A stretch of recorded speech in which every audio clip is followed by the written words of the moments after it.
pleasant day. I am Alan S. Bulay-Bulay, your demo teacher for today. But you can call me Teacher Alan.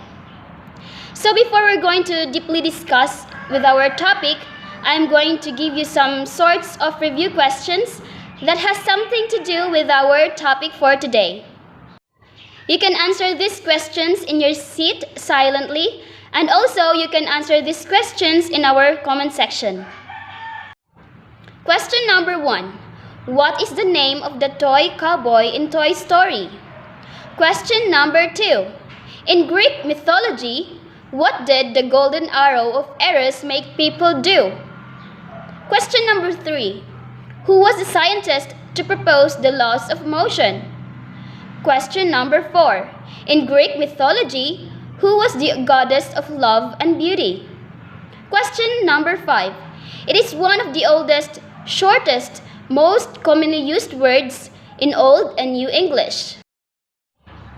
So now let us further discuss what is space retrieval. So space retrieval is a technique or modality that utilizes high repetition with minimal variation to access motor or procedural learning to facilitate recall of facts or strategies. We can observe that from the given review questions, we can recall or retrieve some informations or learnings that we have. So the goal of space retrieval is accurate recall of information over progressively longer periods of time. Weinstein and Smith, 2017, cite a study that shows retrieval practice is better at creating learning than reviewing notes or readings, which only requires recognition. Let's say, for instance, have you noticed that during your review or taking an exam, you simply say that, "Oh, I noticed this one," or "I've read this one before." So on the other hand, retrieval causes learning because it takes effort to wear path in the brain to retrieve that information. The more you travel that path in retrieval practice, the more permanent your learning becomes. So our brains are like forests with memories that we need to extract in order to create durable memory. So what is a memory? A memory is the mental process of registering, storing, and retrieving of information. There are 3 major processes involved in memory. These are the encoding, storage, and retrieval. Long-term memory is either described as declarative or non-declarative memory. So declarative memory refers to the capacity to remember the facts and events of everyday life. Let's say, for instance, you know that your favorite bake shop opens at 5 a.m. The time that the bake shop opens is stored as a declarative memory. In here, we can consciously recall declarative memory. On the other hand, non-declarative memory is a collection of various forms of memory that operate automatically and accumulate information that is not accessible to conscious recollection.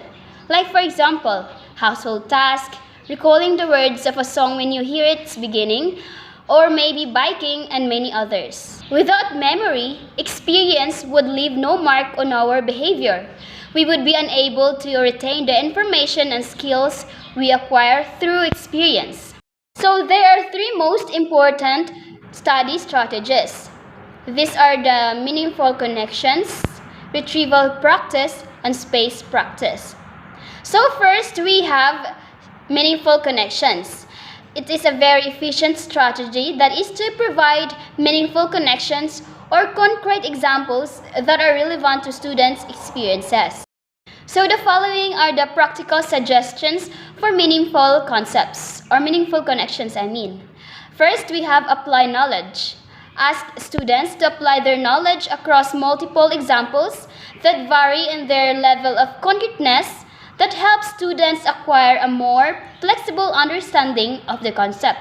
And then, make concrete problems that fits students' level of expertise.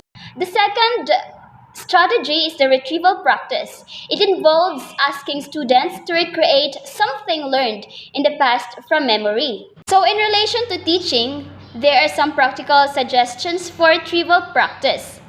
First, explain to students that trying to remember makes memory more long-lasting rather than the other forms of studying. Second, use low or no stakes quizzes or any formative assessments to achieve this. So we must encourage the students to use self-test. Third, use fill-in-the-blank question rather than multiple choice. It is because fill-in-the-blanks require the students to retrieve information rather than just recognizing the correct answer. So the last strategy is the spaced practice. It is in the fact the opposite of absorbing large volumes of informational material in the shortest amount of time possible. So the main purpose of it is to disrupt memory loss in order to improve long-term retention. So to cut it short, spreading 5 hours of study time over a 2 weeks period is more beneficial for long-term learning than cramming for 5 hours the night before the exam. So there are some practical suggestions in spaced practice. First, do spaced practice over time, with content reviewed across weeks or months in order to help remember that content over the long period of time. So second, plan your study time by creating term and weekly schedules. Third, as a teacher, encourage students to review material from each class over time. And lastly, include short reviews in the beginning of each class as a recap of previous material. So that's the end of the lesson. And now we are going to answer the review questions that I have given. So in relation to space retrieval, we can recall some information or learnings in the past, and we can answer these review questions. First question, what is the name of the toy cowboy in Toy Story? Okay, you got it right. So the name of the toy cowboy in Toy Story is Woody. Number 2, in Greek mythology, what did the golden arrow of Eros make people do? Precisely, it is to make fall in love. Number 3, who was the scientist to propose the laws of motion? You're correct. So the scientist is Isaac Newton. Number 4, in Greek mythology, who was the goddess of love and beauty? You got it again. She is Aphrodite. And lastly, it is one of the oldest, shortest, and most commonly used words in Old and New English. Precisely, the answer is I. Take note of these following concepts. Space retrieval is a procedural memory to help people recall information over progressively longer intervals of time. Second, there are 3 major processes of memory which involve encoding, storage, and retrieval. Long-term memory is described as declarative and non-declarative memory.